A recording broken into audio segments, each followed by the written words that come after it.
The morning Timothy Prescott rode into Redemption Creek, New Mexico territory, in the spring of 1878, he had exactly two choices and zero desire to make either one of them. He had been told, plain as the desert sky above him, that Marshal Hector Dunne would give him until sundown to decide. He could ride north, following the old Cimarron Trail up through Colorado, past the mining camps, and into the high country where men like him, men who had made choices they couldn't take back, sometimes disappeared quietly and built something new. Or he could ride south, down through the parched lowlands toward the Rio Grande, where a man with a horse and a strong back could find work on the cattle drives pushing through toward Texas.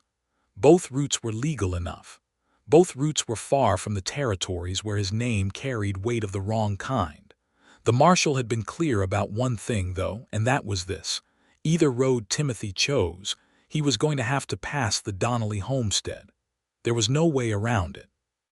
The Donnelly land sat like a stubborn hen on a nest, right at the fork where the northern trail and the southern trail split off from the main road out of Redemption Creek. You took the North Fork, you passed her front gate. You took the South Fork, you passed her eastern fence line. Either way, you saw the homestead. Either way, you passed through whatever world she had built out there. Marshal Dunne had not explained why this mattered, had not explained why he had chosen to phrase it the way he had, except to squint at Timothy with those small, dark eyes and say, "There's a woman out at that homestead, widowed 2 seasons back. She's got trouble brewing with a man named Calhoun Briggs, and I can't spare a deputy because my only one is flat on his back with a busted leg. I'm telling you this because maybe it applies to a man of your particular skills and maybe it doesn't." Timothy had not asked further questions. He had taken his horse, a gray gelding named Soot, down to the livery to rest for the night, and he had sat in the saloon with a glass of water. He had been off whiskey for 6 months, which was its own private battle, and he had thought about what it meant that both roads ran past the same woman's home. He was 28 years old. He had spent the last 4 years doing work that he was not proud of, work involving a man named Fletcher Cole who operated out of Santa Fe and considered himself above the law because he paid enough of the law's representatives to make that statement more true than false. Timothy had been a hired gun, not a killer, not in the murder sense, though the line between the two could be thin as paper out here, but a man who rode for Cole and made sure Cole's interests were protected. Collecting debts with his presence more than his fists, riding guard on shipments that didn't entirely bear examination. The breaking point had come quietly, the way breaking points often do. A small rancher named Abel Ruiz had owed Cole money, and Cole had sent Timothy to encourage payment. Timothy had ridden out to the Ruiz property and found not a man trying to cheat anybody, but a family, a wife, 3 children, an old grandmother who sat in a chair by the door with her rosary beads, living on what the dry land gave them, which in that particular season had been precious little. Abel Ruiz had met him at the gate with his hat in his hands and explained in careful, measured words that the harvest had failed, that he would pay when he could, that he was not a man who ran from his obligations. Timothy had ridden back to Santa Fe and told Fletcher Cole that Ruiz needed more time. Cole had sent someone else. The Ruiz family had left the territory entirely, which was the best outcome Timothy could have imagined for them given the alternative, but he had stood in the street outside Cole's office in Santa Fe and felt something shift in him so fundamentally that he had never quite shifted back. He had handed over his wages and his association with Cole all at once, and Cole had let him go with a smile that meant the door was not entirely closed, which was its own kind of threat. That had been 8 months ago. He had drifted.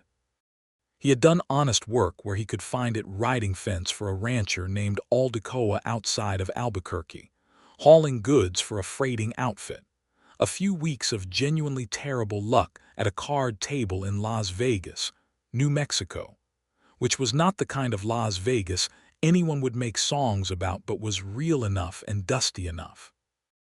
And then he had found himself in Redemption Creek with a warrant in the territory for his old association with coal, a warrant that Marshal Dunne had looked at and said was thin enough that he would let it go if Timothy moved along and made himself someone else's business. Hence the choice. Hence the two roads. Hence the woman at the fork. He rode out from Redemption Creek the next morning, with the sun just clearing the Sangre de Cristo range to the east, painting everything in shades of copper and gold that made even the scrubby desert look like something worth staying for. Soot moved steadily beneath him, relieved to be out of the livery and in motion again. The road was dry and broad for the first few miles, wagon-rutted and familiar in the way that western roads had of all looking like one long road that simply folded back on itself through eternity. He had not yet decided which fork to take. He told himself he was waiting to see how the land felt. He told himself that. He was a man who had learned to be honest with himself about most things, and even to himself he could feel the hesitation forming around the question of the woman rather than the question of the direction. The Donnelly homestead came into view a little after 8 in the morning, sitting on a slight rise above the road with the kind of quiet dignity that only well-kept things possess. It was not a grand house. It was a proper adobe structure, low and solid, with a good roof and fresh whitewash on the walls, which told him something. A widow 2 seasons out managing to whitewash her house in the spring was a widow who was not lying down. There was a kitchen garden along the south-facing wall, green and organized in a way that spoke of both knowledge and stubbornness. A barn sat 30 yards back, red-painted wood showing a little weathering but structurally sound. There were chickens. There was a milk cow. There was a vegetable plot and a small orchard of young apple trees that were just beginning their second or third spring of life, small and hopeful in their rows. And there was a woman. She was standing at the fence that bordered her eastern property line, which was the line that ran along the south road, and she was looking at something on the ground that was clearly making her angry. She was tall for a woman, with a straight back and dark hair pulled up under a wide-brimmed hat that had seen considerable use. She wore a plain work dress of gray cotton and a leather apron, and she was holding a fence post digger in one hand with the casual authority of someone who had used one many times before. What she was looking at on the ground, Timothy could see as he drew closer, was a section of her fence that had been cut. Not fallen, not weathered through, not knocked over by cattle. Cut. The wire was lying in a deliberate coil, and 2 of the wooden posts had been pulled clean from the ground and left in a pile nearby. He drew Soot up at the road's edge, not wanting to appear to be sneaking up on her, and spoke loud enough to carry without startling. "Morning, ma'am. Trouble with your fence."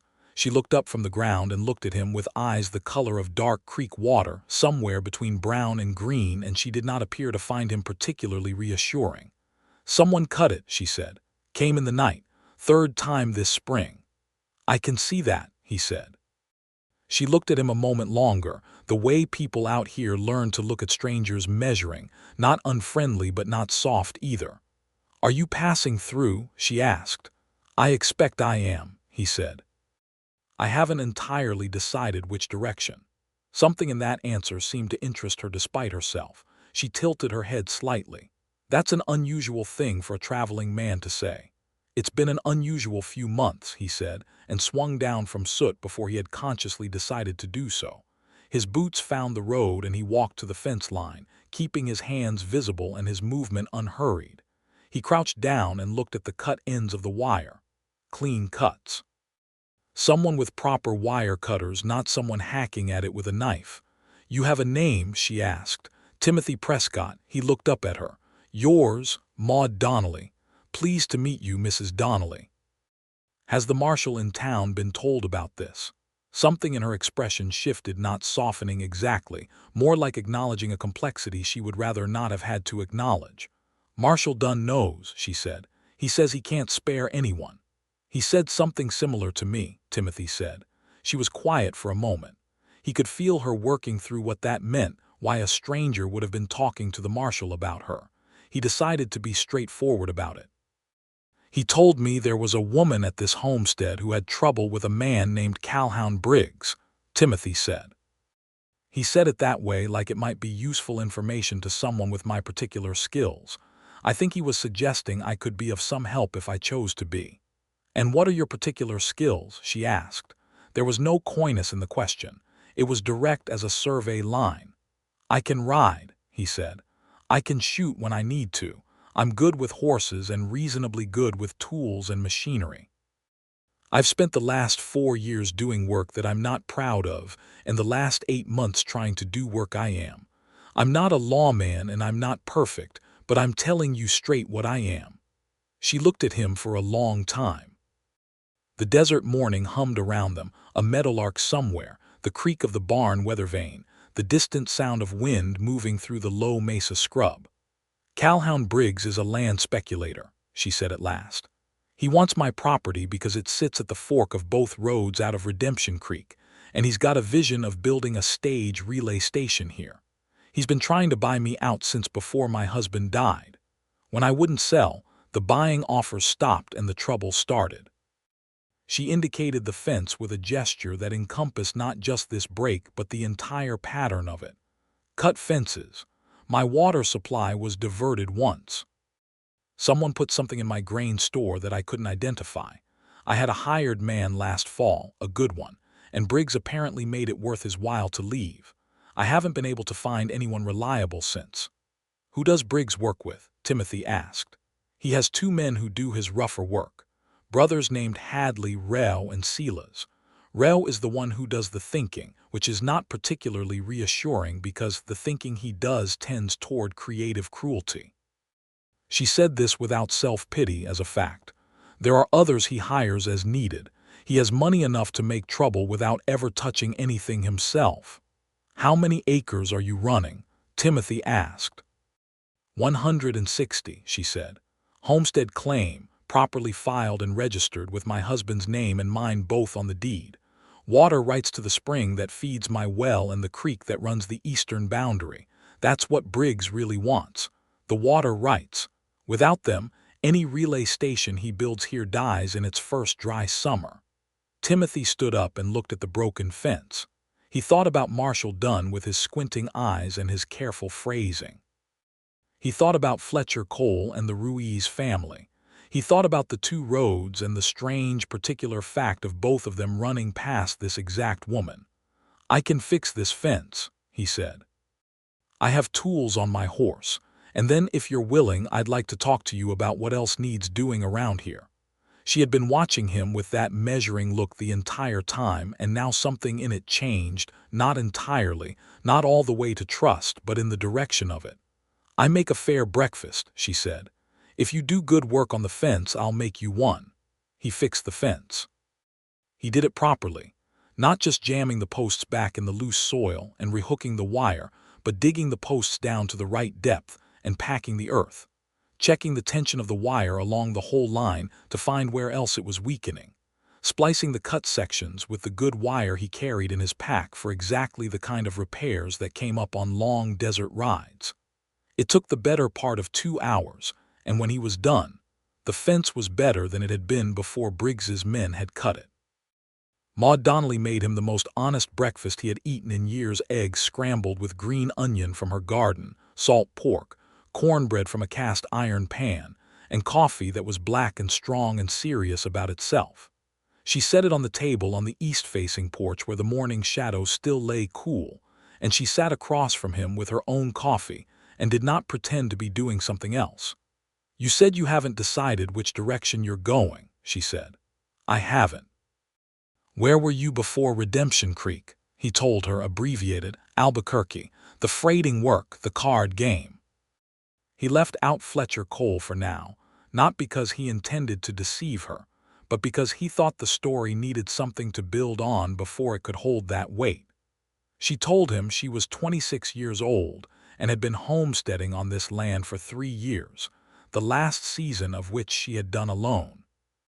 Her husband's name had been Patrick Donnelly, an Irishman from County Clare who had come west with more dreams than capital, and had turned out to be exactly what he'd appeared to be: A hard-working, decent man who had loved her genuinely and worked this land with everything he had. He had died of a fever, quick and without much warning, in October of 1876. She had considered going east, back to her family in Missouri. She had stood in the doorway of this house for 3 days thinking about it.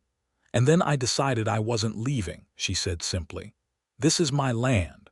I worked for it alongside Patrick. And I'll tell you something true, Mr. Prescott, there's a feeling you get when you're in the right place, like the land itself has some opinion about you. I've felt that here since the first week we broke ground. I'm not a mystical woman and I'm not given to poetry, but that feeling is real and it doesn't leave me even in the hard seasons." Timothy understood that feeling. He had simply never found a place that gave it to him yet. He spent the rest of that day on her property. There was more to do than he had expected, not because she was managing poorly, but because one person simply could not do everything, and the list of deferred repairs had grown with the natural patience of things that can't be attended to when survival takes precedence. He rehung the barn door that had gone off its hinges, checked the roof of the house for winter damage, looked at the irrigation channel she had dug from the spring to the kitchen garden, and cleared it of the silt that had built up. Around noon, she brought him water and sat on an overturned bucket in the garden's shade, and they talked in the easy way that happens sometimes between people who are too tired for pretense. He learned that she had been born in St. Joseph, Missouri, in 1852. That her father had been a merchant, reasonable and steady, who had thought Patrick Donnelly was too much of a dreamer, but had given them his blessing because he could see Maude had made up her mind, and had learned over 20 years that fighting her mind, once it was made up, was like fighting the Missouri River for the right to use the road. That she had 2 younger sisters she wrote letters to regularly. He learned that she kept a ledger of every cent she spent and earned, that she could do long division in her head, that she had learned to shoot a rifle from her husband, who had been practical if not particularly brilliant about it, and that she had improved on his teaching through sheer stubbornness. That she hated the taste of jerked beef but kept it in the house because it was practical. That she had once, the previous spring, made the 12-mile ride to Redemption Creek alone in the middle of the night, because one of the apple trees was showing signs of a blight she'd read about, and she needed to wire a question to an agricultural office in Denver, because losing those trees was not something she was prepared to accept. The trees had survived. She said this with a satisfaction that was better than pride. It was the satisfaction of work done right. He told her, that afternoon, about Fletcher Cole. He told her plainly because she had been plain with him, and because there was no point in building something on a foundation that would crack. He sat on the edge of her porch and told her what his work for Cole had been, what he had done and what he had refused to do, and what the refusal had cost him in terms of that warrant and the thin reputation that follows a man through the territories whether he wants it to or not. She listened without interrupting him. "The Ruiz family," she said when he had finished. "Do you know what happened to them?"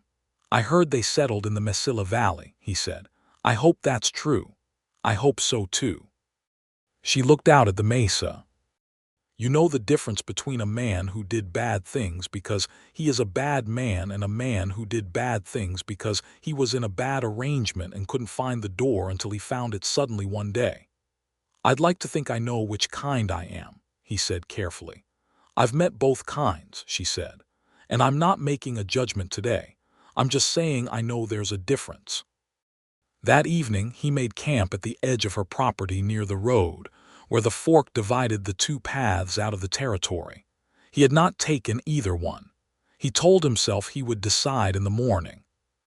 He lay on his bedroll under a sky so full of stars, it seemed almost aggressive in its abundance, and he thought about a woman who rode 12 miles in the night to save an apple tree, and he thought about the feeling she had described, the land having an opinion about you, and he thought that, for the first time in a very long time, he was not sure he wanted to be anywhere else than exactly where he was.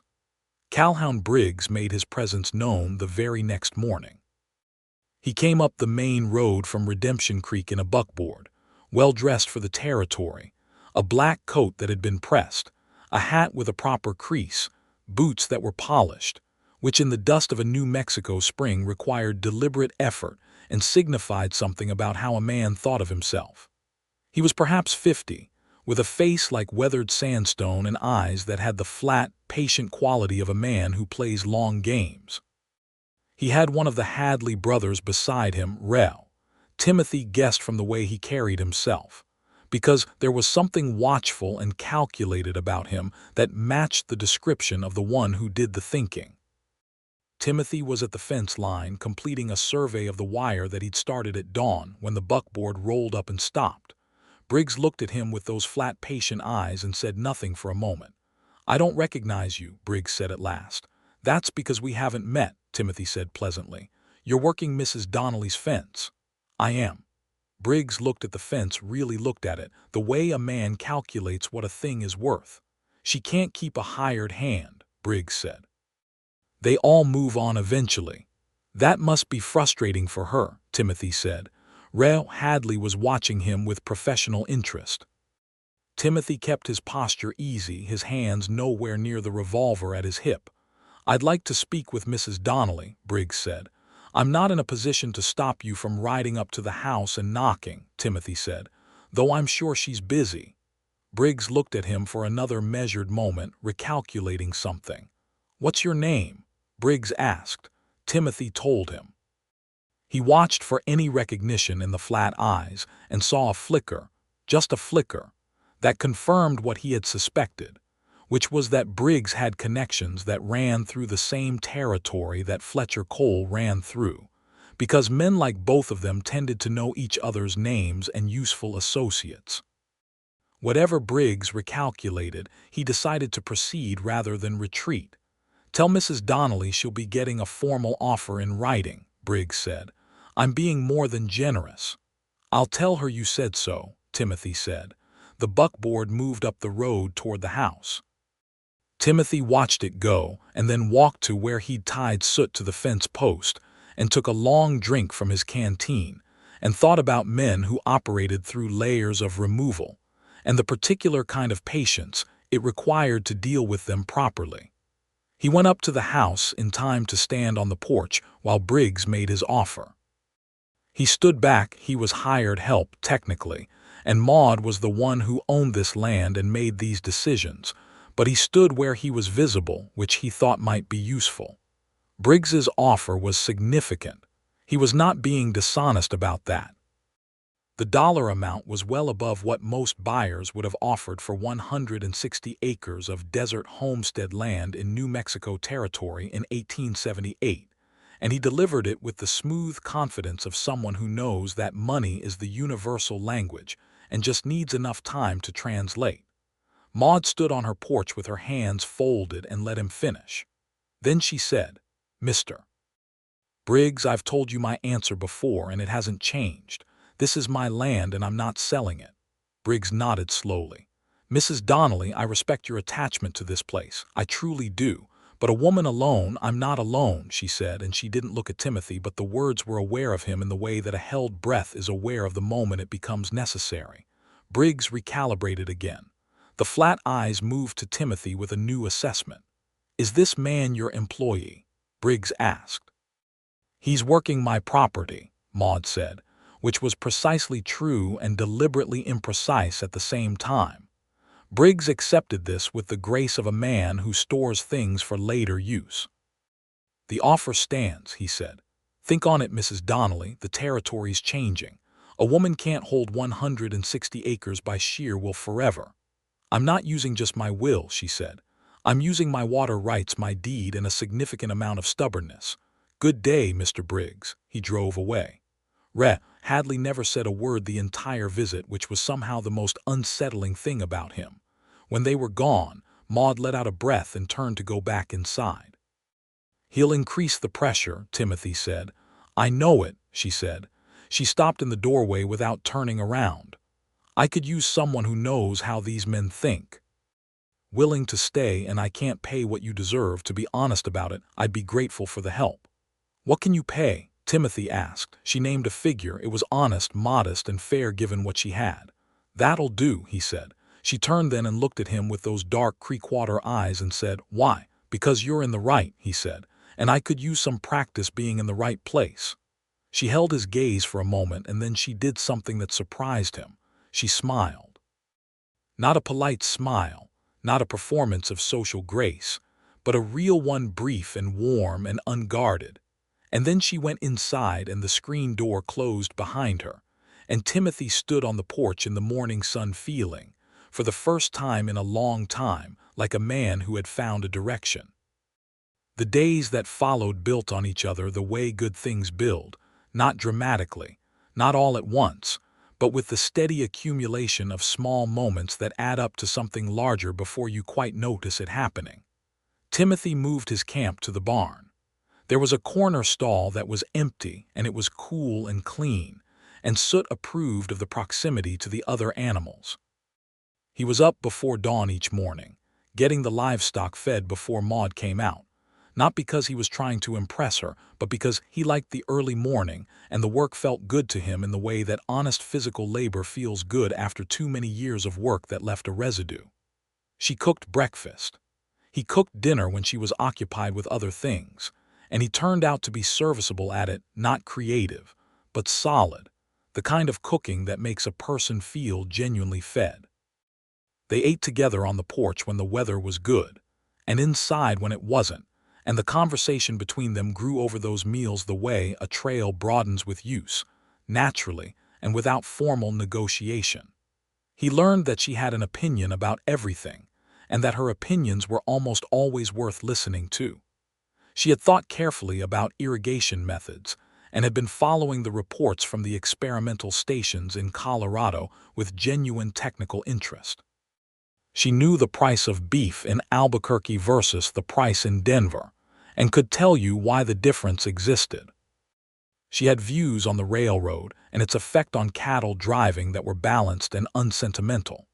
She was reading a natural history of the Southwest that she had ordered from a bookseller in St. Louis, and she wanted to discuss what she read, which she did, and Timothy found himself genuinely engaged because the world she was describing, the geological history of the mesas, the habits of the plants and animals that lived there, was a world he had been moving through for years without properly seeing. He told her things about himself that he had not told anyone. About growing up in Ohio, in a small town outside of Columbus, the second son of a blacksmith who had worked himself into an early grave and a mother who had survived it with the same quiet iron that good women seem to carry through difficult centuries. He had come west at 18 because the east had felt like a narrow hallway and the west had felt like a door thrown open. He had worked cattle drives for 3 years, been a decent cowhand if not an exceptional one, and then had fallen sideways into Cole's orbit through a series of small choices that had each seemed reasonable in isolation, but had added up to something he was not. "Why didn't you leave sooner?" she asked one evening. It was not an accusation. It was a question asked the way she asked all her questions, with genuine curiosity and the assumption that the answer would be worth hearing. "Because leaving felt like admitting I'd made mistakes," he said honestly. "And admitting mistakes is its own kind of mountain. It looks impossible until you're standing at the top of it looking down." "The Ruiz family was your mountain," she said. "Yes," she nodded. She did not offer easy forgiveness or easy judgment, which he found he preferred to either. She simply acknowledged the shape of it. He wrote a letter to Marshal Dunne in Redemption Creek, explaining that he was employed on the Donnelly property and would be remaining in the area for the time being. He was not entirely sure what the marshal's response would be, but he thought transparency was better than its alternative. Dunne wrote back, a short letter, not friendly but not hostile, that said he had no objection, and that perhaps Timothy would keep him informed if Calhoun Briggs made any moves worth reporting. Briggs's moves were not long in coming. 2 weeks after the fence cutting, one of Maude's chickens turned up dead in a way that was clearly deliberate. A week after that, someone rode along the road at night and threw something into the kitchen garden that killed a row of the beans, a chemical of some kind, based on the pattern of the damage. Timothy recognized the method. This was exactly the kind of escalating pressure that men like Briggs used when the direct offer failed, not dramatic enough to justify legal action, persistent enough to wear down a person's resistance and willingness to stay. He rode into Redemption Creek and spent an afternoon in conversation with Marshal Dunne, who listened carefully and said that, without anyone witnessing the acts and willing to testify, there was not much he could do formally. But he mentioned, with the deliberate casualness of a man dropping a useful stone, that the Hadley brothers had a habit of drinking at the saloon on Saturday evenings, and that Rel Hadley in particular had a tendency to talk when he'd had enough of what the saloon was serving. Timothy thanked the marshal and rode back to the homestead and found Maude in the barn, treating one of the apple trees she'd moved to a bucket in the cooler air because she was worried about the roots. "How bad is it?" he asked about the tree. "She'll survive," Maude said. She was kneeling in the dirt, her hands dark with soil, her sleeves rolled to the elbow, and there was a smear of earth along her jaw where she'd pushed her hair back. She looked up at him with those serious eyes. "Tell me what Dunne said," he told her. She listened and then went back to the tree's roots, working carefully. "What are you thinking?" he asked. "I'm thinking," she said slowly, "that wearing someone down is only effective if the person allows themselves to be worn. And I'm thinking that I've been playing defense this whole time and I'm tired of it." "What would a fence look like?" he asked. "I have the water rights to this spring and this creek documented with the Territorial Land Office," she said. "Properly filed, properly witnessed. Briggs knows this. What he doesn't know is whether I have the money to fight a legal challenge, because a legal challenge is what he'd use eventually if the pressure doesn't work." She sat back on her heels. "I've been writing letters to an attorney in Santa Fe named Reyes, Eduardo Reyes. He did some land work for a woman I knew whose husband's family tried to contest their claim. He's good and he's honest, and he has told me that my claim is solid, but that I should have everything documented formally before Briggs moves on the legal front." Timothy looked at her. "How much would Reyes cost?" "More than I have right now," she said simply. He thought about the money he had. It was not a great deal. A man who spent 4 years working for someone like Fletcher Cole and then spent 8 months drifting did not accumulate remarkable savings, particularly when some of those months had included a genuinely terrible run at a card table in Las Vegas. But he had enough for what she was describing. "I can cover Reyes's fee," he said. She looked up at him quickly, and her expression was complicated gratitude and pride working against each other in roughly equal measure. "Timothy," she said. "It's not charity," he said. "I work this land, and if Briggs takes it, I don't have employment. It's an investment." She looked at him for a long moment, and he could see her working through the practical and personal dimensions of it simultaneously, the way she worked through most things completely, with honesty about all of it. "All right," she said at last. "We can treat it as a loan. I'll pay you back from the fall hay sale." "That's fine," he said. She nodded and went back to the tree, and then said without looking up, "You're a good man, Timothy Prescott."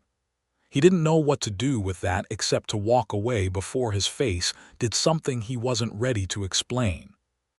The following Saturday he rode into Redemption Creek and spent some time in the saloon in the particular way that a man who is not drinking spends time in a saloon nursing coffee, playing a hand of cards that he was not invested in, listening to the atmosphere. Hadley was there by 8 in the evening as Dunne had predicted, and by 10 he had drunk enough to develop the particular looseness of mouth that Timothy had been hoping for. He did not approach Hadley directly. He simply listened, which was a skill that people who talked too much tended to underestimate, and what he heard over the course of an evening was enough to be useful. Hadley mentioned Briggs's name in connection with the stage route in a way that confirmed the plan. He mentioned, to whoever would listen, that there was a stubborn woman at the fork who was going to run out of ability to hold on. He mentioned a name, a territorial surveyor named Giddings, in a context that suggested Briggs had already paid this person to produce a documentation challenge to the water rights claim. Timothy rode back to the homestead under a three-quarter moon and found Maude sitting on the porch with a lantern and a book, which she put down when she heard him coming. "Briggs has a surveyor in his pocket," he said. "Man named Giddings. He's planning to challenge your water rights documentation." She was quiet for a moment. Then, "Eduardo Reyes needs to hear this immediately." "I'll ride to Santa Fe Monday morning," he said. She looked at him in the lantern light. "Timothy, I can't tell you how much." "You don't have to," he said. "Let me try anyway," she said, and her voice had a different quality to it, not the practical, capable voice of the rancher and the woman managing her land, but something softer and more interior. "When Patrick died, I learned that the world doesn't stop just because you're devastated. The fences still need mending, and the chickens still need feeding, and the frost still comes in October. And you learn to do all of it yourself, and there's a pride in that. But there's also," she stopped, "there's a kind of loneliness in it that's different from ordinary loneliness. It's not just being alone. It's making every single decision alone, carrying every single worry alone, not having anyone to say, 'Here's what I heard, let's figure this out together.'" He sat down in the other chair on the porch, the one that had clearly been Patrick Donnelly's, and which Maude had never done anything dramatic about, but which sat in a particular way that he had always been careful with. "I know that kind of loneliness," he said. She looked at the darkness beyond the porch light. "I'm not asking you for anything," she said carefully. "I want to be clear about that. You have your own roads to choose, and I've kept you long enough from Maude," he said. She stopped. "I haven't thought about those roads in 3 weeks," he said. "I think you know that." The lantern flame moved in a slight wind and threw their shadows gently back and forth on the wall of the house. "I know it," she said quietly. "I just wanted you to be aware that I know it, and that I don't want you to feel obligated because of the work, or because you feel like you're making up for past things." "I don't," he said. "When I fix your fence, I'm fixing your fence. When I spend an evening listening to a drunk man in a saloon so I can bring you useful information, I'm doing that because I believe in what you're fighting for." He paused. "And because there is nowhere else I want to be." The silence that followed had a quality that was different from any silence he had experienced in a very long time. It was full rather than empty. It was the silence of two people sitting in the same truth. "Then I'm glad you're here," she said. He rode to Santa Fe on Monday. It was a 2-day ride each way, and Eduardo Reyes turned out to be exactly as Maude had described him. A precise, intelligent man in his 40s who had a law office stacked with documentation and the kind of thorough understanding of territorial land law that only comes from years of defending people against the kind of people who assume the law is a tool for whoever wields it hardest. Reyes listened to everything Timothy told him and then spent an hour reviewing the documents Timothy had brought from Maude's files: her original homestead claim, the water rights filings, the survey that had been done when the claim was registered. "The Giddings problem is manageable," Reyes said at last. "Giddings is not an honest surveyor, and he is not unknown to me. We will file a preemptive challenge to any survey he produces and request that the Territorial Land Office appoint an independent surveyor to review the original documentation." He looked at Timothy over his papers. "Mrs. Donnelly's water rights are properly established. The challenge will be expensive in time and paperwork, but not in legal merit. We have the stronger position." "What does Briggs do when he realizes the legal route isn't working?" Timothy asked. Reyes was quiet for a moment. "In my experience, men like Calhoun Briggs have a threshold. They spend until the property costs more than it's worth, and then they redirect their capital." He paused. "The key is ensuring that the resistance remains consistent enough that the threshold is reached. A woman alone might not project that consistency. A woman with competent representation," and he glanced at Timothy. "The right support does."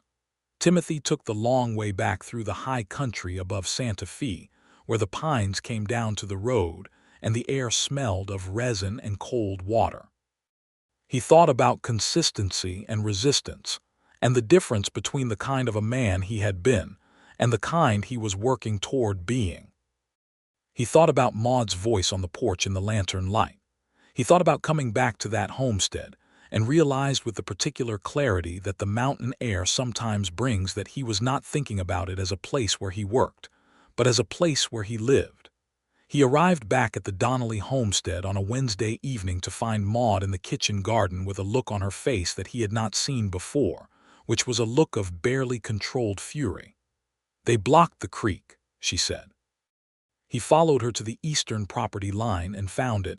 A crude dam made of rock and timber had been installed about 50 yards upstream from where the creek crossed onto her property, diverting the water flow into a drainage channel that ran off to the north. It was not a permanent structure, but it was substantial enough to matter. Without the creek, her stock tank would begin to drop within days. "When?" he asked. "Sometime last night," she said. "I noticed the flow was down this morning when I came out for the early chores." He looked at it. He looked at the work that had gone into it. The timber had been cut and shaped, the rock carefully placed. This was not two men with a bad idea. This was planned. "We remove it," he said. "If we remove it, they put it back," she said. "And if they put it back and I report it, Dunne has to investigate, which means someone has to have seen them build it, which Reyes needs to hear about this immediately," Timothy said. "This is interfering with documented water rights. That's not harassment anymore, Maude. That's an actionable offense." She looked at him and he saw it again, that quick movement in her expression, the practical mind colliding with the emotional reality of having someone in her corner. "Send him a telegram from town," she said. "I'll ride in first thing tomorrow. Tonight we remove the dam and document exactly what we find. I want you to write down every detail, the timber, the construction, anything that looks like someone's work we might be able to identify." They worked together until full dark, dismantling the dam stone by stone and logging every piece while the daylight lasted. Maude wrote in her ledger with careful precision dimensions, materials, the orientation of the cut lumber. Timothy sketched a rough diagram. When the creek was flowing freely again, they walked back to the house, and he could hear the water moving in the darkness behind them with the particular sound of rightness. On the porch, as she was reviewing her notes by lamplight, she said without looking up from the page, "I'm not frightened of him, you know. I want you to know that. I get angry, but I don't get frightened." "I know it," he said. "Patrick was frightened of him," she said softly. "Not in a cowardly way. Patrick was a brave man. But he lay awake at night worrying about Briggs and what he might do, and I think that worry was a part of what wore him down." She closed the ledger. "I'm not going to let this land become a source of fear. It's a source of life. That's what it is." He looked at her in the lamplight. He thought about all the things he wanted to say and how few of them had words that fit properly. "Let me tell you what I think," he said. She looked at him. "I think you've been doing something remarkable here," he said. "Not just the fence mending and the water rights and the legal fighting, though all of that is remarkable. I mean the way you've stayed true to the reason you're here. You said the land has an opinion about you. I think you're right.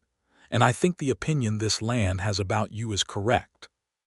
She was still for a moment. Then she said, "That might be the kindest thing anyone has ever said to me." "I mean every word," he said. She looked at him for a long moment, and then she reached across the table and covered his hand with hers, just briefly, just for a second, just long enough to be real. Then she took her hand back and picked up the ledger and said good night and went inside, and Timothy sat on the porch for a very long time in the dark, listening to the creek run free. Eduardo Reyes moved quickly. Within 10 days, he had filed formal documentation with the Territorial Land Office in Santa Fe and sent certified notice to Calhoun Briggs's attorney, a man in Albuquerque named Plummer, that any interference with the water rights documented in the Donnelly claim would be prosecuted as a territorial land violation.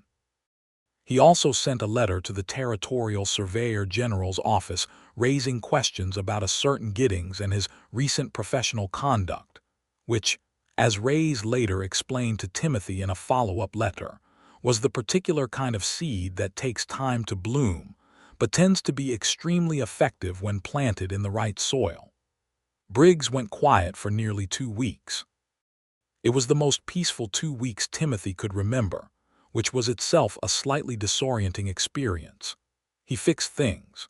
He planted things, some additional rows in the kitchen garden that Maude had been planning but hadn't gotten to. He helped her negotiate the hay price with a neighboring rancher named Sam Beaumont, who operated a modest cattle operation 7 miles to the north, and who turned out to be a decent man with a good eye for quality and a fair sense of prices. Beaumont came to the homestead to inspect the hay and spent a productive afternoon with them discussing the general state of the territory, the railroad's coming expansion, and the singular difficulty of water management in a country that seemed designed to make water difficult. He also, in the way that neighbors in sparse country do, kept his own quiet counsel about the nature of the arrangement at the Donnelly place. A widow and a hired man were not unusual, but there was something in the way he observed Timothy and Maude together that suggested he was reading the situation with more accuracy than the official description provided. After Beaumont left, Maude was in good spirits from the hay price she'd gotten, which was 15 cents above what she'd budgeted for. She came into the barn where Timothy was checking Soot's shoes and told him with great satisfaction, and he actually laughed, genuinely, with the full measure of it, and she looked startled for just a moment before she laughed too, and the sound of both of them laughing in the barn on a May afternoon in 1878 was something that did not require interpretation. The quiet broke in the second week of June. Timothy rode into Redemption Creek for supplies and returned to find that the south pasture fence had been cut in 4 places and 17 of Maude's cattle, a small herd, each animal representing significant investment, had been driven off through the break. Maude was standing at the fence when he arrived, and for the first time since he had known her, she looked not angry but genuinely shaken. "He's escalating," she said. "Because the legal route is failing," Timothy said, tying Soot and coming to stand beside her. The tracks were clear in the soft earth, at least 2 riders, the cattle driven north, which meant someone who knew this country well enough to move a herd without being seen on the main road. "We'll track them," he said. "Timothy, if they've moved those cattle onto Briggs's range." "Briggs doesn't have a range," Timothy said. "He's a land speculator, not a rancher. He doesn't have the infrastructure to absorb 17 head of cattle. Which means they're somewhere between here and town, or they've been moved to someone else's land." He looked at the tracks. "I can follow these. I'm good at it. You ride to town and get Marshal Dunne. Tell him what's happened." She looked at him with an expression that was complicated. "I don't want you riding into trouble alone," she said. "I'm not going to confront anyone," he said. "I'm going to find the cattle." "Promise me," she said. Something about the way she said it stopped him completely. He looked at her. "I promise you," he said. "I'll find them and I'll come back and then we'll handle it together properly." She held his gaze for a moment. "All right," she said. "All right." He tracked the cattle for 4 hours through the desert, following the trail north along the dry wash that ran parallel to the Cimarron Road. He found them in a small canyon on the far side of the mesa, penned behind a quickly constructed brush barrier, unharmed. 2 men had been left with them. Not the Hadley brothers. 2 younger men Timothy didn't recognize who were not expecting anyone to find the cattle this quickly, and were not particularly formidable when presented with a steady-eyed man, explaining in plain language that the situation had already been reported to the territorial marshal, and that the intelligent choice was to ride away immediately and quietly. They rode away. Timothy pushed the cattle home himself, which was a legitimate cattle drive for one man, but Soot was good at it, and the cattle, annoyed but uninjured, cooperated more than they might have. He had the herd back in the south pasture by late afternoon when Marshal Dunne arrived with Maude, who had ridden back with him. Dunne assessed the situation, took Timothy's description of the 2 men, and issued a formal territorial notice to Calhoun Briggs's attorney that night. Briggs denied involvement. Of course he did. But the formal notice had been filed and Rays had been notified, and the pattern was now officially documented in a way that had not been possible with the fence cutting and the creek diversion.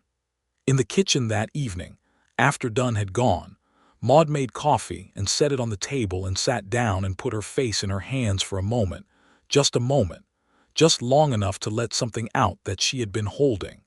Timothy sat across from her and waited. She raised her head and her eyes were bright but dry. "I keep thinking about what Patrick would say," she said, "about all of this." "What do you think he'd say?" Timothy asked. She was quiet for a moment, and then something moved in her face that was somewhere between grief and something warmer. "He'd say that I was right to fight," she said, "and he'd say," she stopped. "He'd say something about you. He was a perceptive man. He'd say something about you that I would pretend I wasn't ready to hear." Timothy looked at her across the table. "Maude," he said, and his voice was different from the voice he used for practical things, quieter and less sure of itself. "Don't say it yet," she said softly. "Not yet. Let me finish being grateful before I start being something else." "All right," he said. "But eventually," she said. "Eventually," he agreed. And they drank their coffee while the June evening settled around the house, and the cattle moved quietly in the south pasture, and the creek ran along its proper course, and the apple trees stood in their patient rows. July brought heat and pressure from both directions simultaneously, which was very much in keeping with the nature of July in New Mexico territory. Ray's formal challenge to Gittings's survey credentials resulted in the Territorial Land Office suspending Gittings's certification pending investigation, which meant Briggs had lost his surveyor. Ray's followed this by filing a formal complaint with the territorial court regarding the fence cuttings, the creek diversion, and the cattle removal, all now documented in detail, requesting an injunction against any further interference with the Donnelly property. These were significant legal victories. They were not final ones. Briggs responded by making a personal visit to the homestead on a Thursday morning, this time without Reo Hadley, which was different enough that Timothy paid close attention to it. He came alone in a light rig, dressed as carefully as always, and he sat in his rig at the gate and called out politely for Maude. Timothy stayed back near the barn but within sight. Briggs said that he was aware the legal situation had become complex, and that he did not hold it against her that she had chosen to fight rather than sell. He said that he was prepared to make a final offer, substantially above the previous one. He said that he was a businessman who understood when to adjust a position, and he wanted her to understand that this was not a withdrawal but a genuine final expression of intent. Maude listened to the entire speech from inside the gate. Then she said, "Mr. Briggs, what you are describing as a final offer is what I would describe as a final admission that you cannot take what isn't yours. I respect that you've adjusted your position." "My position hasn't changed. I'm not selling." Briggs looked at her for a long time. He looked past her at Timothy briefly and then back at Maude. "You're a formidable woman," he said. And he said it without the flattery coating that such statements usually carried. He said it plainly, as one assessment of reality. "I know it," Maude said. He tipped his hat and drove away, and Timothy, watching him go, felt something shift in the air, the particular shift of a long campaign reaching its decision point. Ray's injunction was granted by the territorial court in mid-July.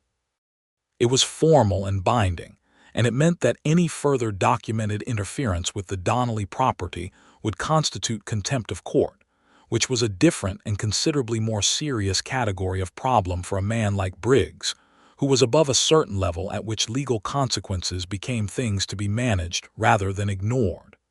Briggs did not send anyone to cut the fence again. He did not block the creek. He made no further cattle-related mischief. In early August, Ray's wrote to inform Timothy and Maude that Gittings had lost his certification entirely, and that Briggs's attorney Plummer had filed notice of withdrawal from any territorial interest in the Donnelly property, which was the legal language for a man accepting that he had lost and moving on to other investments. Timothy read the letter twice and then handed it to Maude. She read it once, put it down, and walked outside. He followed her and found her standing in the kitchen garden with her arms folded and her face turned up toward the late summer sky, which was the deep blue of the high desert in August, absolute and certain. "It's over," she said. "It's over," he said. She turned and looked at him with those Creekwater eyes that he had been thinking about for months, and he thought that whatever had been building between them since the first morning at the fence had reached the same kind of decision point that Briggs's campaign had reached, and that the decision was not difficult. "Timothy," she said. "Yes," he said. "I am going to ask you something, and I need you to answer honestly." "I'll try," he said. "Are you staying?" she asked. "Not because of Briggs. Not because of the fence or the water rights or any of it. Are you staying here on this land with me?" He had been thinking about this for longer than he had let himself fully acknowledge. He had been thinking about it since the evening on the porch with the lantern. He had been thinking about it since the morning she had covered his hand with hers for that brief, real moment. He had been thinking about it through every fence post and hay bale and tracking ride and late evening conversation, and the answer had been taking shape with the quiet inevitability of something that had always been going to be true. "I'm staying," he said. "If you'll have me." She looked at him for a long, searching moment. "Come here," she said. He crossed the few feet of kitchen garden between them, and she reached up and took his face in both her hands roughened by 3 years of hard work, hands that smelled of earth and rosemary, and she kissed him with the same quality she brought to everything, which was full and real and without reserve. When she stepped back, her eyes were bright. "I've been thinking about doing that since approximately the second morning you were here," she said. He laughed. "Only the second. The first morning I was mainly thinking about whether you were going to be useful," she said. "The second morning I had more information." He took her hand the same way she had taken his that night on the porch, but longer this time, and without any intention of taking it back. And they stood in the kitchen garden with the August sun on them, and the apple trees in their rows, and the creek running along the eastern boundary where it was supposed to run.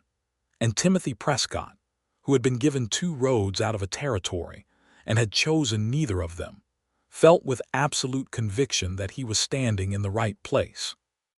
The weeks that followed the end of Briggs's campaign were the kind of weeks that don't get recorded in histories, but that constitute, in the actual lived experience of a life, the most significant material. They were ordinary weeks made extraordinary by the simple fact of being shared.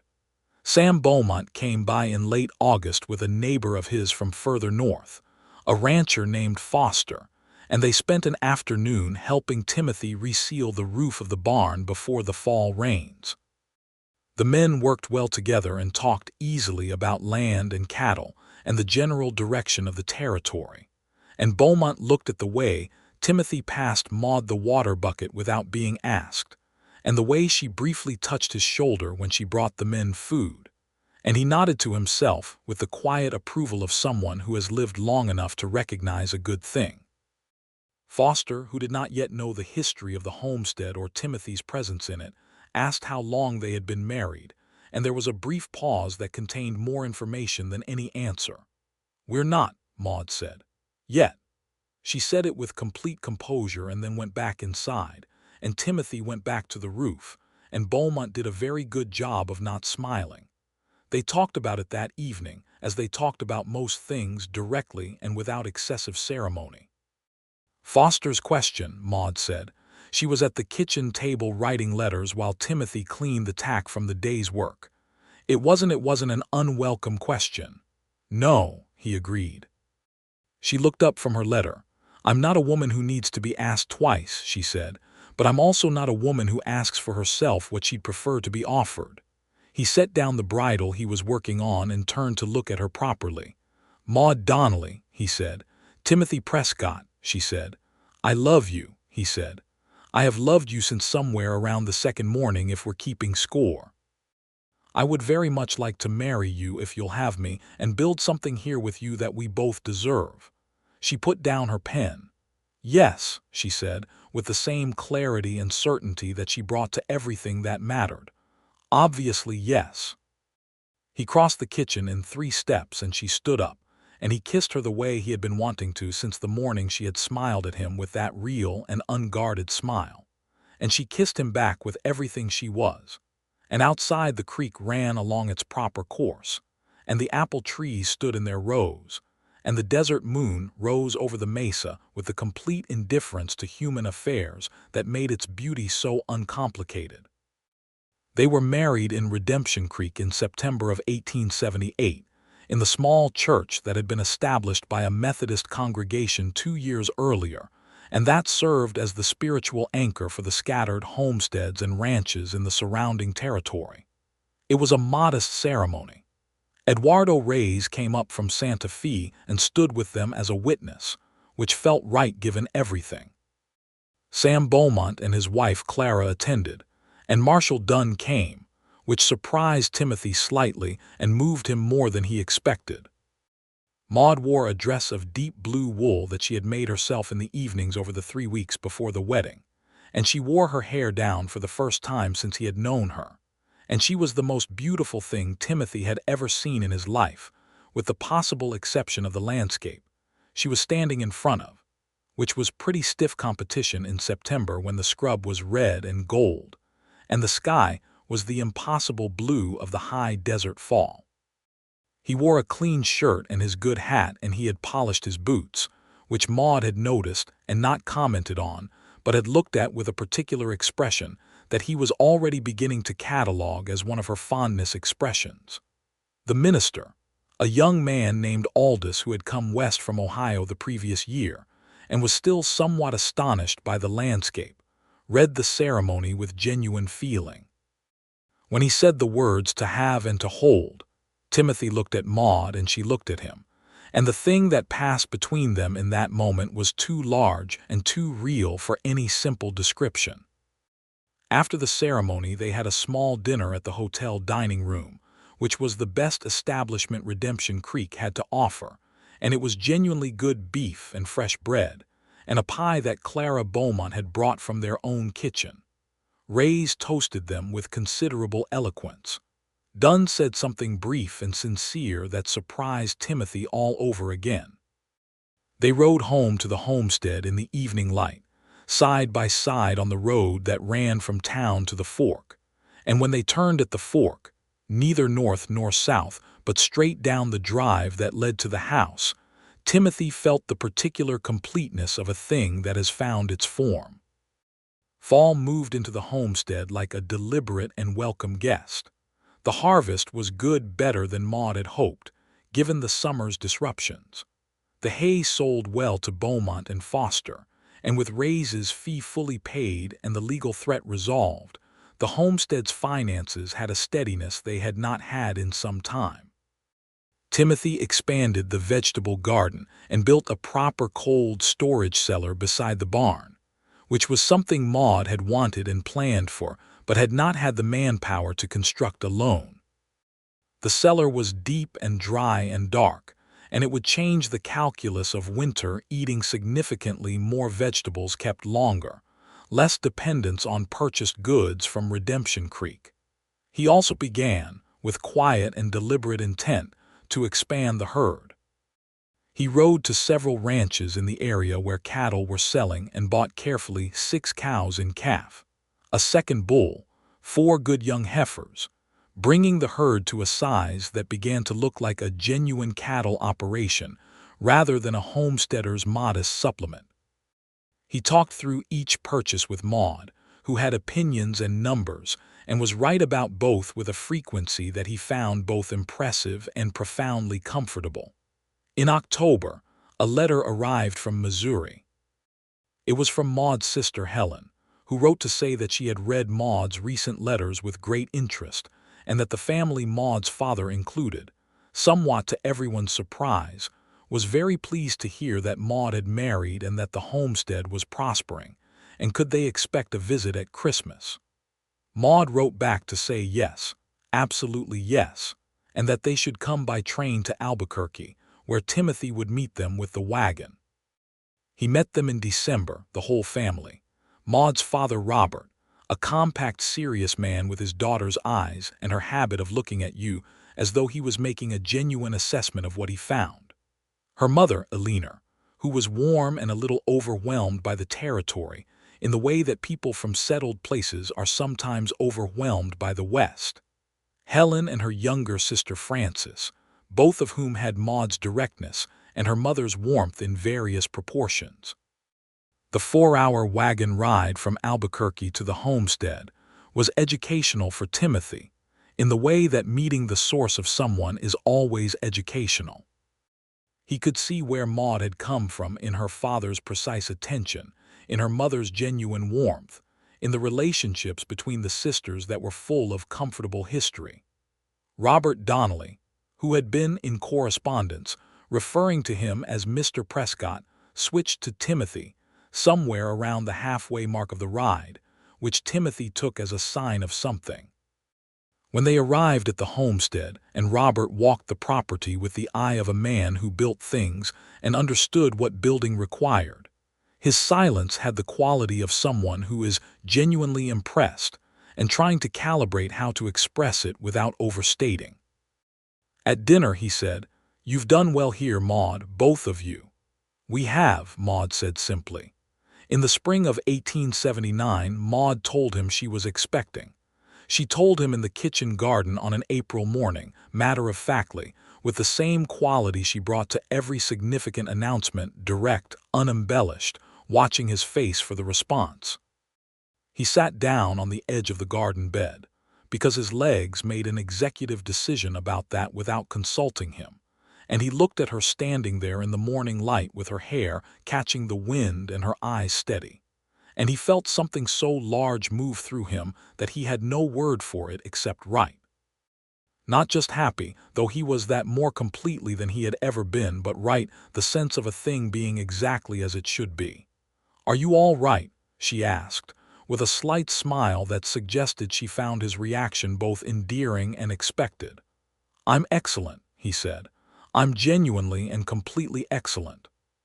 She came and sat beside him on the garden bed edge and took his hand, and they sat there together in the April morning while the apple trees bloomed for the second time since he had come to this land, and the creek ran along the east boundary and the new cattle moved in the south pasture.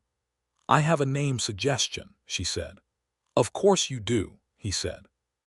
"If it's a boy, Patrick," she said, "after his father's father." "Patrick," he said. "Yes."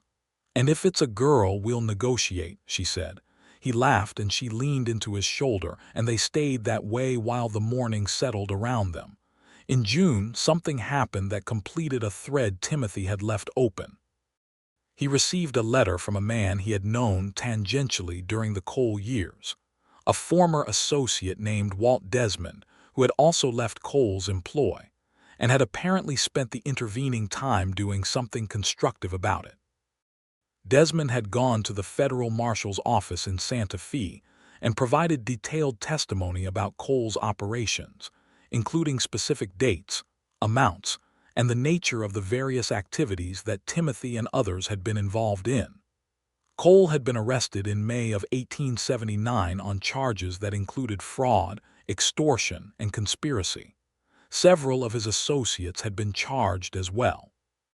The warrant that had been hanging over Timothy since his departure from Cole's employ, the thin warrant that Marshal Dunne had let him ride away from, had been formally dismissed as part of the investigation, cleared by the same testimony that had brought Cole down. He sat with this letter for a long time before he showed it to Maude.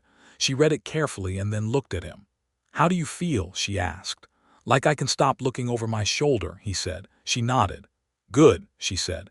"You have things worth looking toward." He wrote to Walt Desmond and thanked him with genuine feeling. He wrote a brief letter to the federal marshal's office confirming his new location and circumstances. He wrote nothing to Fletcher Cole, who was, as far as Timothy was concerned, as fully past as a man's past needed to be. The summer of 1879 was long and warm and extraordinarily good. The cattle herd expanded with the calves that arrived in spring and early summer, 7 new calves, of which 6 survived and thrived, a proportion that Sam Beaumont said was excellent for the territory. The hay crop was the best the property had produced. Rays wrote to say that the Giddings matter had been fully resolved to the satisfaction of the Territorial Land Office, and that Maude's water rights were now on record in the most thoroughly documented and protected form possible, which Rays seemed to regard as a personal achievement of some satisfaction. Marshal Dunne retired in August and was replaced by a younger man named Marshal Terence Webb, who came by the Homestead to introduce himself in the way that new marshals do, establishing the geography of his jurisdiction. He was a competent and honest-seeming man, and Timothy felt the difference between dealing with local authority as someone who had something to hide and dealing with it as someone who simply lived here and paid attention, and occasionally had useful information about the state of things. Patrick Prescott was born in October of 1879. He arrived on a crisp fall morning with Maude's sister Helen in attendance. She had come out from Missouri the month before to be there for the birth, which was a piece of planning that Timothy was grateful for in ways he could not have fully articulated in advance, but understood completely in practice. The local midwife, a competent and experienced woman named Rosa Aguilar, managed the birth with the calm authority of someone who had done this work many times in conditions ranging from comfortable to extremely difficult, and she pronounced both mother and son to be in fine health, which Timothy heard from outside the bedroom door where he had been standing for approximately 3 hours. They let him in and he stood beside the bed and looked at his son and at his wife and felt something settle in him that had perhaps been waiting to settle for 28 years.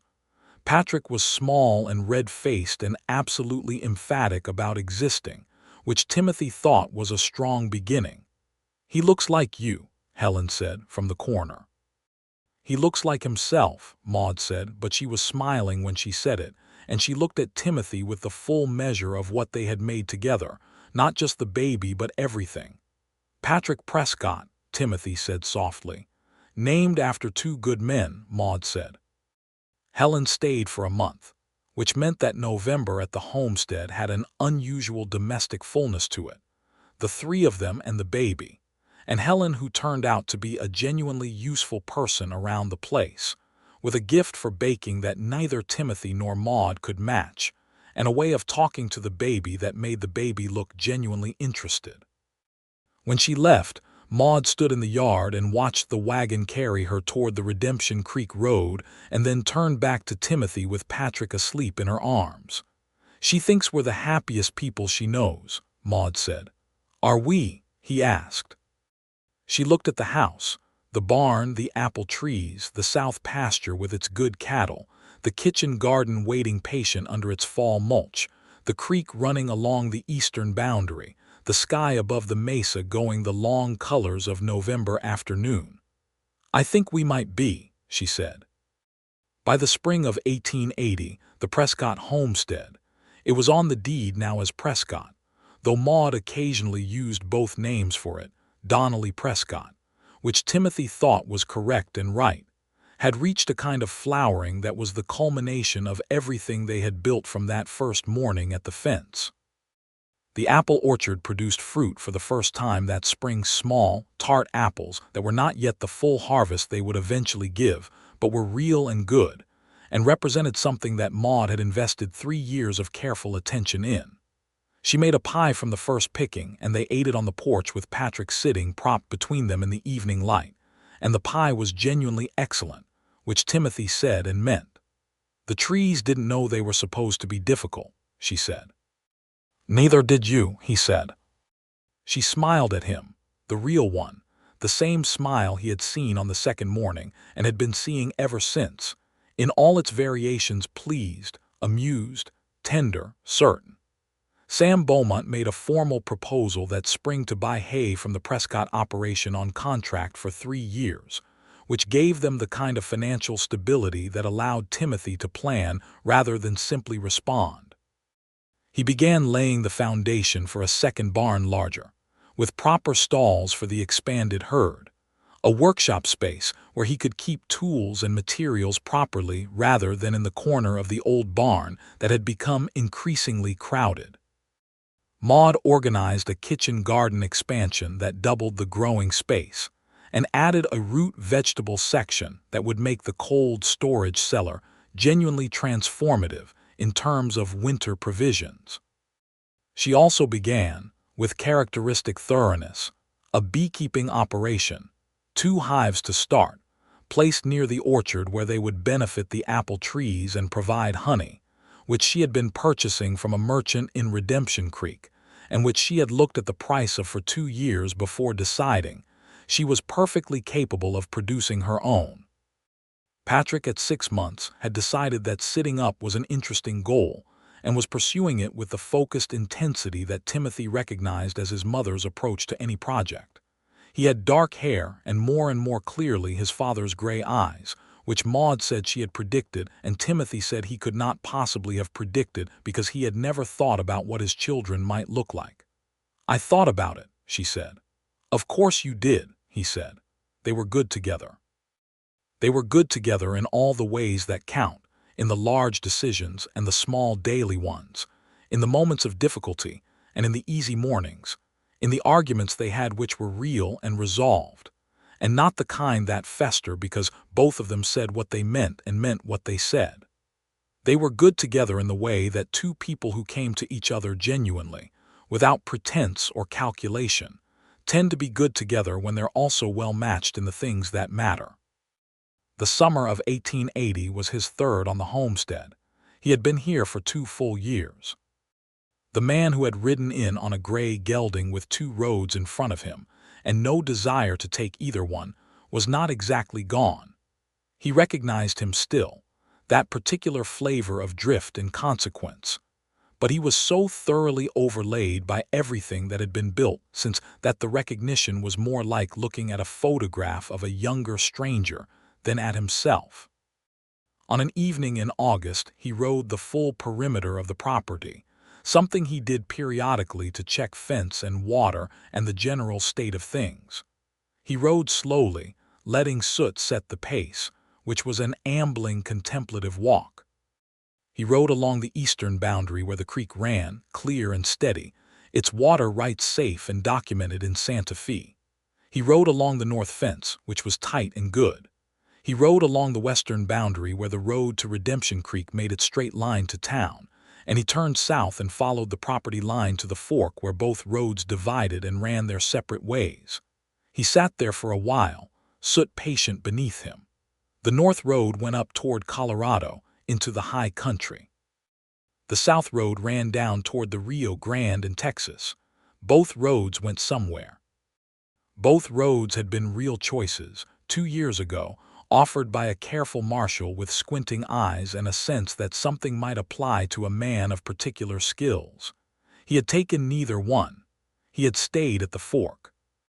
Behind him, the house sat solid and white on its slight rise, and the smoke from the kitchen chimney went up straight in the evening air, and the cattle moved in the south pasture, and somewhere in that house, his wife was putting his son to bed, while the last light came through the window the way it came through the window every evening, amber and particular and very exactly like home. He turned Soot back up the drive.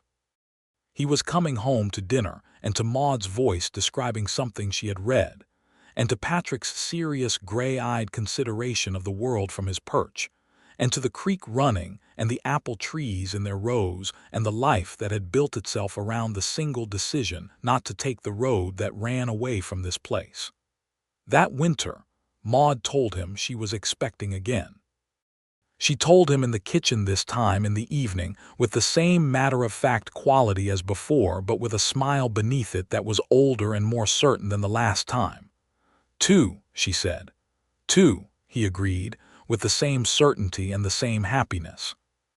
If it's a girl, she said, I'm thinking Alina, after my mother. Timothy Prescott, he said, that's a fine name. She came around the table and he stood up and she leaned against him with her head against his shoulder in the way she had, easy and complete. Timothy, she said, yes. Do you remember the morning you fixed my fence? Every detail, he said. I watched you from the garden before you saw me, she said. I saw you look at the cut wire and crouch down and look at it like it mattered. And I thought, here is someone who takes things seriously. Here is someone who does the work properly. She was quiet for a moment. I knew something then, though I didn't say it even to myself. What did you know? He asked. That I was going to know you well, she said. I didn't know what shape it would take, but I knew it was going to matter. He tightened his arms around her. Outside, the December stars were severe and bright above the mesa, and the creek was slowed by the cold to a murmur, and Patrick was asleep in the next room in the solid sleep of a year-old child who is certain of his world, and the homestead stood on its rise above the fork in the road, with the quiet permanence of a thing that was built to last. He thought about what she had said, that the land has an opinion about you. He thought that the land's opinion of Maude Donnelly had been correct from the beginning, and that somewhere in the complicated geography of cause and consequence, a tired marshal with squinting eyes had understood that the particular usefulness of two roads running past the same woman's home was not in the roads but in the woman. Timothy Prescott was born in July of 1881, on a morning so bright it hurt the eyes, with the summer heat building and the apple trees full and green in the orchard. She came into the world with Maude's dark hair and a set of opinions about the proceedings that she expressed loudly and without ambiguity, which Rosa Aguilar said was an excellent sign and Timothy said was predictable. Maude looked at her daughter and then at her husband, and her expression was the one he loved best, the real one, unguarded, full of everything. "Eleanor," she said. "Eleanor," he said. Patrick, who was a year and 9 months and very serious about the arrival of this new person, came into the room under Helen's supervision. Helen had come again, which had become a tradition, and looked at his sister with the concentrated attention he brought to all new information, and then looked at his parents with an expression that said he was reserving judgment, but was open to further evidence. "She's small," he said, which were among his first properly formed words and which the adults agreed was both true and perceptive. That fall, Beaumont came by with an offer to expand the hay contract and to discuss a cooperative arrangement with 2 other ranchers in the area for water management.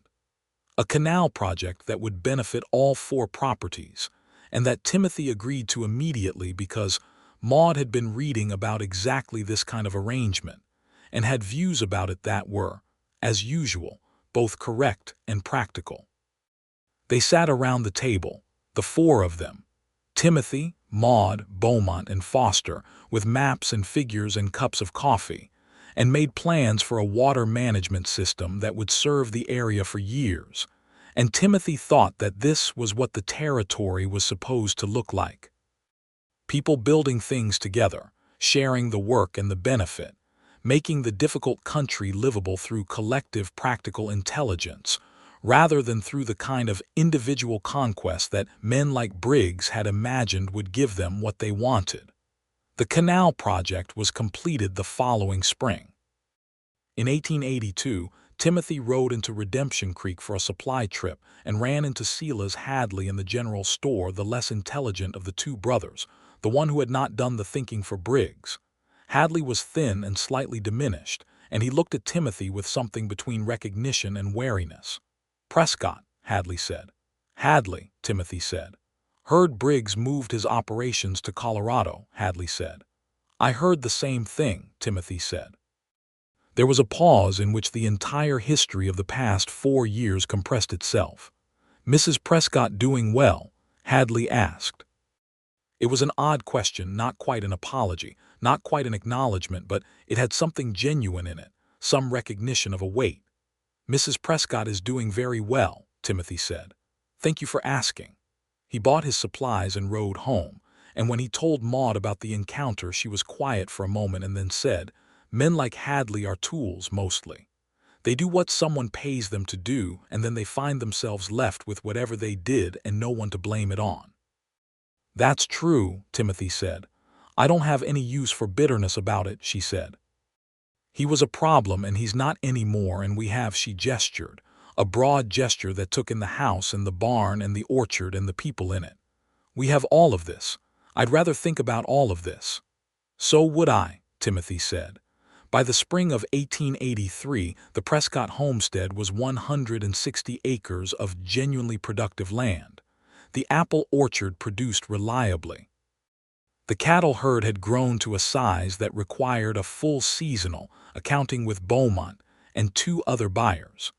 The kitchen garden and the cold storage cellar meant that winter on the homestead was a different proposition than it had been in the early years. There were improvements everywhere you looked: the second barn, a proper smokehouse, a small schoolroom that Maude had built onto the east side of the house, where she taught Patrick his letters with the same thorough competence she brought to everything. Patrick was 4 years old and had decided that horses were the most interesting things in existence, which Timothy took as a direct comment on his own priorities and found touching. He had begun teaching the boy to ride on a gentle old mare, named Hattie, that Beaumont had given them when Hattie got too old for working and needed a lighter life.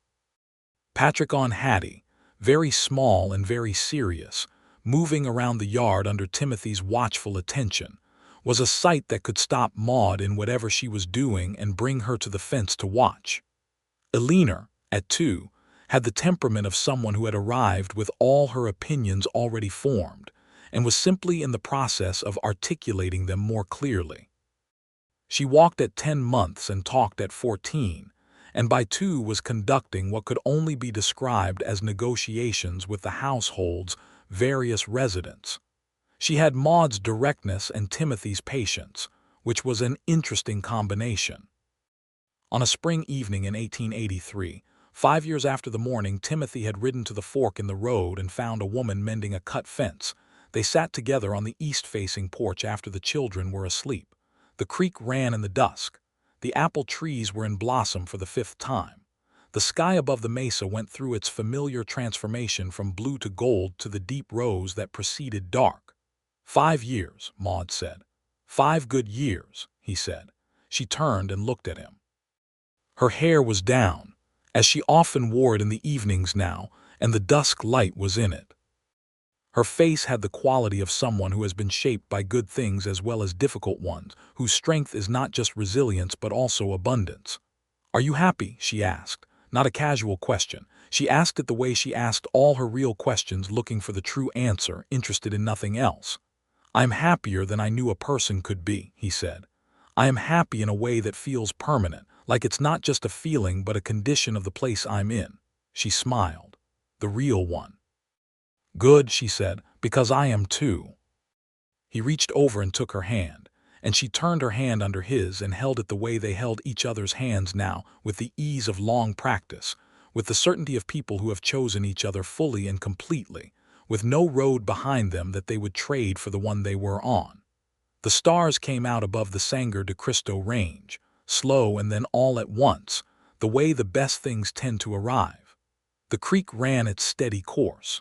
The apple trees held their blossoms against the dark. The cattle were quiet in the south pasture. The children were asleep in the house that had been built by one man's hands and kept by one woman's will, and added to by the work they had built together.